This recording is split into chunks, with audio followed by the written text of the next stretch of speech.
WhiskyJason here, whiskey from the viewpoint of an American over here in Germany, tasting rare and exotic whiskeys. Today I have a doozy for you here. I have a Thompson Bros. Single Malt Scotch Whisky, distilled on the Isle of Islay, 1989 vintaged, aged 31 years, number of bottles 250. Exclusive to Germany, product of Scotland, 70 CLs, 52.1% ABV. I just read the entire label. No other information is on here. All right, so we have a nice little painting here. Might be a picture, I don't know. And we have Thompson Bros. So now this is Whiskybase number 199496. This is 1989 to 2021, which makes it 31 years of age. And I purchased this bottle basically for 350 euros. Today it's going online for over 450 euros. Now, the question is, first of all, let's put a little bit of my glass so I can have some time for it to adapt. So the first question is Thompson Brothers. So we have the brothers, Phil and Simon. Now, I think it was Simon that I interviewed twice already at the Limburg Whiskey Fair before COVID happened. So Phil and Simon Thompson opened up their company on June 1st, 2016, which is really, really interesting. And they started off with a hotel, the so-called Dornach Hotel.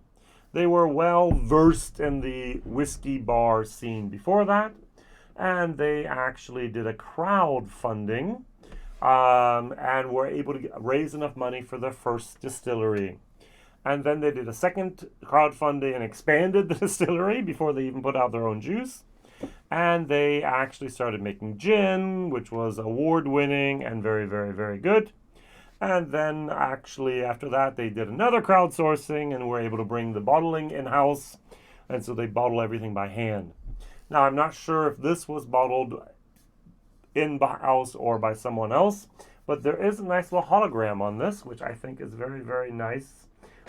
Shows that the Thompson Brothers are thinking about counterfeits. All right, so what we have here is a nice little blog post from August of 2021 by Va'ari McKay on the Thompson Bros Distillers.com website. And they said here, so we've been very busy at our second site, receiving, gauging, re-racking, vatting, diluting, filtering, bottling, labeling, and boxing new whiskeys. A surprising amount of work goes on behind the scenes to bring you our single cask offerings. And given the amount of time we spent in the bottling hall recently, I thought it'd be fitting to walk you through the choices we make to bring you the best, most authentic single cask offerings we can. Now, one of the problems I have here is the label. It's somewhat very minimalistic. Too minimalistic. So, number one, the word single cask is not on here. So this could actually be more than one cask. And Thompson Brothers have actually vatted 2 or more casks together in one of these types of bottling. So we don't know. Second thing, we don't know if it's cask strength or not. Because they say here, at Dornach, we strive to interfere with the whiskeys as little as possible. This means non-chill filtration, not on the label, so as not to remove any oils or compounds that adds to the whiskey's flavor or body, and no caramel coloring, not on the label. Preferring to let the whiskey's natural appearance shine through the expression of its character and maturation history. We, of course, have to filter our whiskeys, and it says here, but do so either on a 10 or 15 micron filter so as not to strip away too much. Some of our products are diluted, but this is done slowly over a long period of time using pure water that has been filtered by reverse osmosis. Would I personally like more information on the label? Yes. Would I like non-chill filtration, natural color? Yes. Would I like the word single cask? Yes. Would I like the word cask strength? Yes. Those are just tiny little things that might just help me as a drinker and as a connoisseur of whiskey to appreciate this whiskey even more. But hey, it's a very, very simple bottle. It's about the liquid and not about the label. And that's something I can really, really get behind. What I can't get behind is the price, 350 euros, 450 now in secondary market. Yes, this is a secret Islay distillery. They did release 3 different other bottlings that were secret Islay but Laphroaigs. So this could be a Laphroaig, a 31-year-old. Don't forget, in 1980s, 98, that was the end of the whiskey loch. There was just too much whiskey and not enough people buying it. And so this was made at the very, very end, and maybe someone sold one of these casks, and somehow Thompson Bros are getting their hands on some excellent, fantastic, unbelievable, great, unique casks. Ralphie, in his Pat Pal video just last week, mentioned Thompson Brothers, one of the Teninik, is how I say it. He said Teninik, bottling, and it was sold out 30 minutes after he placed that Pat Pal video online. Thompson Brothers are doing fantastic things. One of the secrets at the moment, flying under the radar of these independent bottlers out there. And they understand the whiskey business. They understand what we geeks want. They understand these great barrels, and they have some connections that I just cannot believe.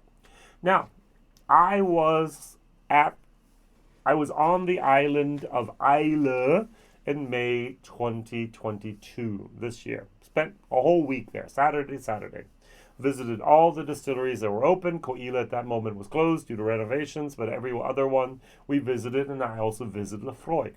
I had a wonderful time at Laphroaig. We had a great tour guide. She was fantastic. She put out 3 barrels that we could take, taste a Madeira cask, a Mansilla, and a bourbon cask. And we were able to actually bottle our own warehouse tasting bottle, take it home with us. And I actually have here a sample of that bottle.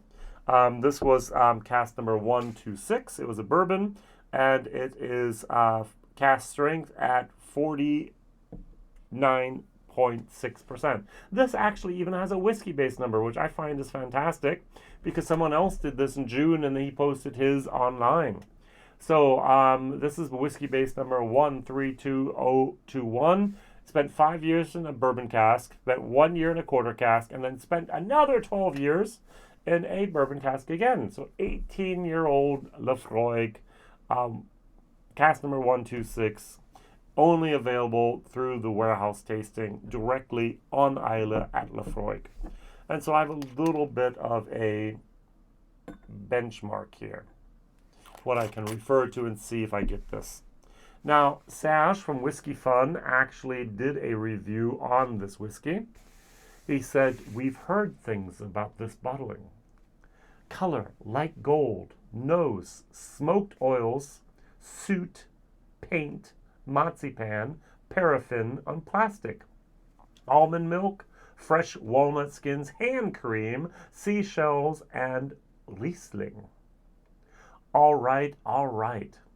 With water, paint, and more seashells, cockles crocked in Riesling and served with some proper whole grain bread and fresh butter." I don't know where he gets all this. This is amazing, yeah? This is terribly appetit.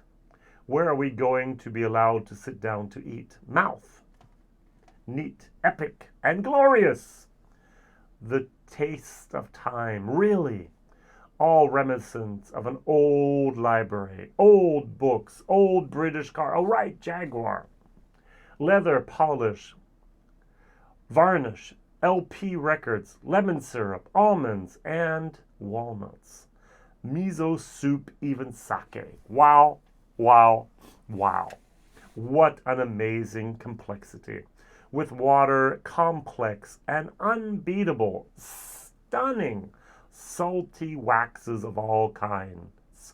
Finish only medium long, but saltier. More on the Thai soups, coriander, basil, chives, fish oils, comments exactly and very much my kind.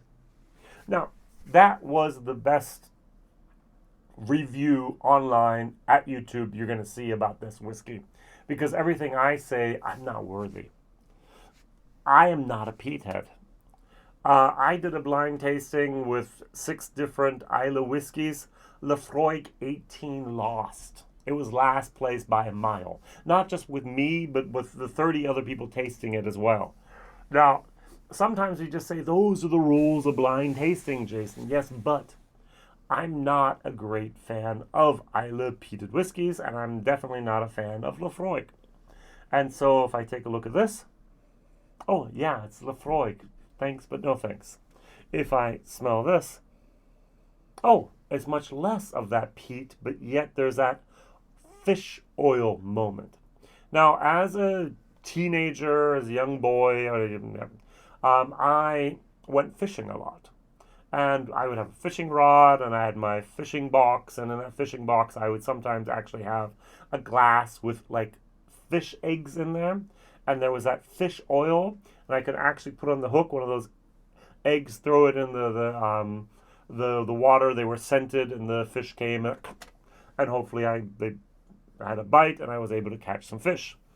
And that's the moment I'm getting.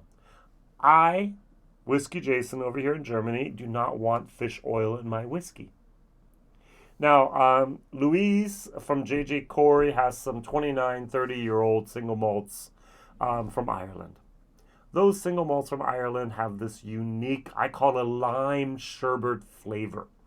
I taste it and I just sit back and go, oh, that's so good. Wow.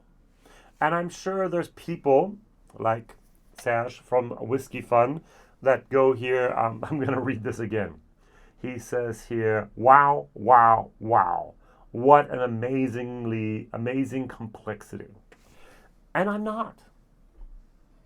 I go, oh, yeah, salty fish oil. Then I think 350 euros. Ugh. I didn't buy the bottle for me. I bought the bottle for other people also to share, and for them because they would never be able to probably afford it. But hey, 3 CLs, 5 CLs, maybe make their day.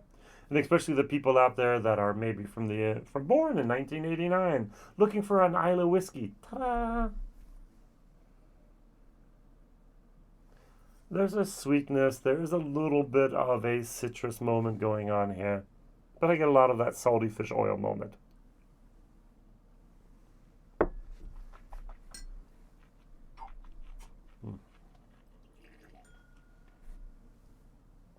The very first thing that surprised me was the heat. That's a lot of heat. There's flavor. The flavor long lingers. Now, there's something I don't understand. If I go back to whiskyfun.com, it says here, secret, Islay. Nowhere does it say secret, but it doesn't name the distillery, so I guess it's secret. 31 years, 1989, 2021, 52.1%. Thompson Bros for Kirsch, import Germany, bourbon barrel, 250 bottles. A bourbon barrel's 200 liters. No way in the world can you get 250 bottles out of a bourbon barrel filled 31 years ago at 52.1%. I don't care if you wrap that in plastic. You're not going to get 250 bottles at cask strength out of a bourbon barrel after 31 years. So, what's going on with this bottle? Did they take more than one cask and put it into a new bourbon barrel? You don't have to write finished in a bourbon barrel. There's no mention whatsoever of the type of cask used here. Someone somehow found out or assumed that it was a bourbon barrel. I will never know. As I said, you can put more than 2 barrels together, and it doesn't have to be a single barrel. It doesn't say so. Now, what I just did is I added water. I found that abrasively sharp and harsh for that 31 years of age on my palate.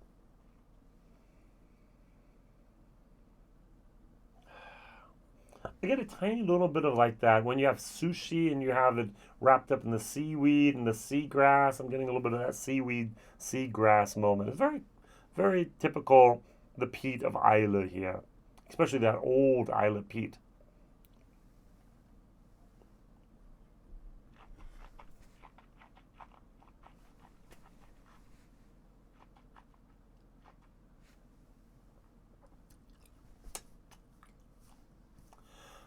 Okay. There's no epiphany. There's no angel singing. There's no moment of, wow, this is amazing for me. I am not a big fan of Islay whiskeys. And yet, I made a video. I think Thompson Brothers are doing great stuff. I know there are people that have experienced exactly this moment, this flavor profile, this wow, wow, wow moment, and just go, oh, I'm in heaven. Like I do with an older single malt, 20-some, 25, 28-year-old from Ireland. Bushmills. Now, I showed this in my German video, so I'll show my English video as well. This is a brand new bottle on the market over here in Europe. It's called the Irishman. It's the Harvest. It's Irish whiskey made from single malt and single pot still. This is Walsh whiskey from Bernard Walsh, made at Irish Distillers, basically, in Middleton. This is fabulous. This is 30 euros. I can get 11 bottles of this or one of this. I would prefer to drink a little bit of this than all that bottle. This is my flavor profile. This is not. So, what conclusions can we draw? Does Jason have a cheap taste profile? Maybe. Is Jason not able to recognize and to cherish older whiskeys? Sometimes. Peated Islay whiskeys? No. Other whiskeys from other areas and other places? Often. It has to do with my wheelhouse. It has to do with my flavor preference. And I am not the person to be actually recommending or not this bottle. Now, my question of the day, I'm going to give this a taste C-. Value for money, F. I would not buy another bottle. I would buy a bottle and flip it, maybe. Yes, I would. Haven't done that, but I would. I would buy another bottle from Thompson Brothers and share it with others. Do a bottle share? Yes, definitely. I bought this directly from the importer in Germany, Kirsch, so that's something I would do again, and maybe sell it to retail for someone else. So I have my shop margin there, which I'm happy with. But would I buy it and open it for my own enjoyment? Nope. So, what is the oldest Islay whiskey you've ever had in your glass? And was it great? For me, often the most expensive bottles I've had are often the more of a disappointing bottles. Price does not mean better taste. Older often does not mean better taste. Just my personal experience and my personal theory. Experience. All right, thank you very much for watching, liking, subscribing, maybe sharing with others, even though it's almost a shame to say, hey, this 31-year-old Islay is not worthy of Jason, or I'm not worthy of it. Maybe that's the better way to say it. I'm not worthy. Thank you very much for watching. All the best. See you soon. And watch out for Thompson Brothers. They're doing good things. Bye-bye.